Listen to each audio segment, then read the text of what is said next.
The Final Frontier. This is argued by virtually everybody as the absolute worst Star Trek movie ever made. I tend to disagree. I think that Star Trek Insurrection was actually a lot worse, but that's a Next Generation movie, and we're not doing that right now. So William Shatner directed this one, and William Shatner sort of had the reputation for having a kind of big head on his shoulders, and there's a lot of shit, particularly in the first half of the film, a lot of shit that the periphery characters do that is either really out of character or makes them look kind of buffoonish. Kirk comes out looking, like the intellectual, which kind of comes as no surprise. There's a scene at the beginning after Kirk is like free climbing that mountain, and then they're camping and they're singing "Row, row, row your boat." Then McCoy, basically he's been cooking food over a campfire and he calls them all and he's got one of those like triangular things, I don't remember what the hell it's called, that you hit it and he's like, "All right, dinner." It's very out of character, and Kirk is sort of bones. All right, Shatner. All right, okay. And then there's another really atrocious scene with Scotty, who says that he knows the ship like the back of his hand, and then immediately hits his head on a beam and falls flat down.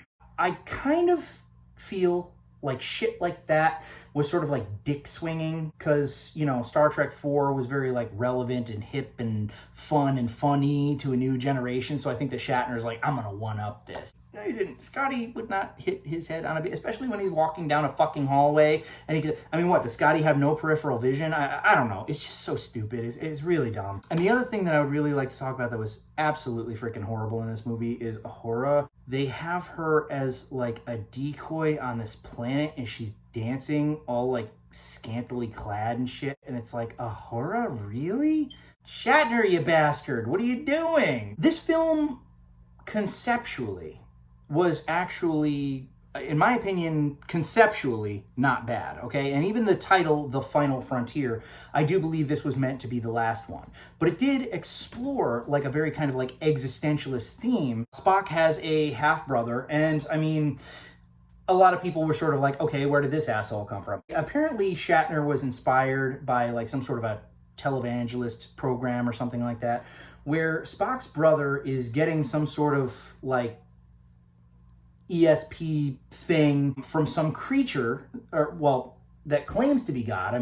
We don't really know what it is. It claims to be God. It's some sort of thing sending him a psychic message from what is allegedly the center of the entire universe. As a result, Spock's half-brother is able to, it's sort of like a mind meld, but he's able to like hone in on people's pain.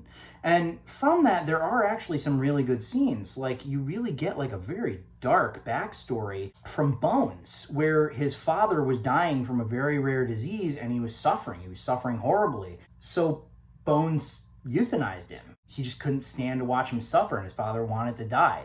But shortly after that happened, they found a cure for what he had. And it was something that he had been carrying with him for a very long time, this very, very heavy guilt. And it's sort of like Spock's half-brother is able to alleviate that for him. And McCoy is 110% on board for a second. But then Kirk really sticks to his guns, and he says, no, I want to keep my pain. He says, like, my pain is part of who I am, and I don't want to change that. And McCoy, even having, kind of reached this sense of like salvation or like, enlightenment or whatnot, he actively chooses to stand by Kirk. So this whole takeover situation, and Spock's brother brings them to the center of the galaxy where God allegedly exists.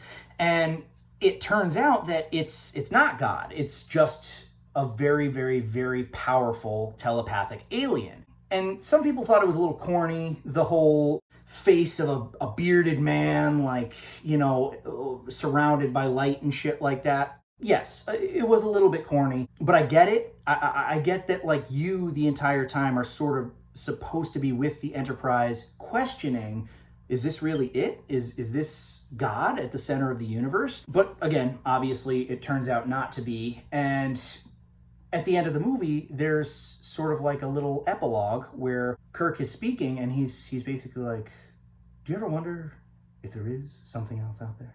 I'm paraphrasing. There were aspects of the movie that were very deep, and plot-wise, it really could have served as a good final movie. It was really just some choices in the script and in the direction, and I also hear that it was kind of like, you know, studio hell as well, but that really screwed it up. Yes, of the original 6 movies, it is hands down the worst. I would say that the second half is a lot better than the first half, and it is entertaining, don't get me wrong, but it is kind of a noticeable blight on the franchise. And that's all she wrote.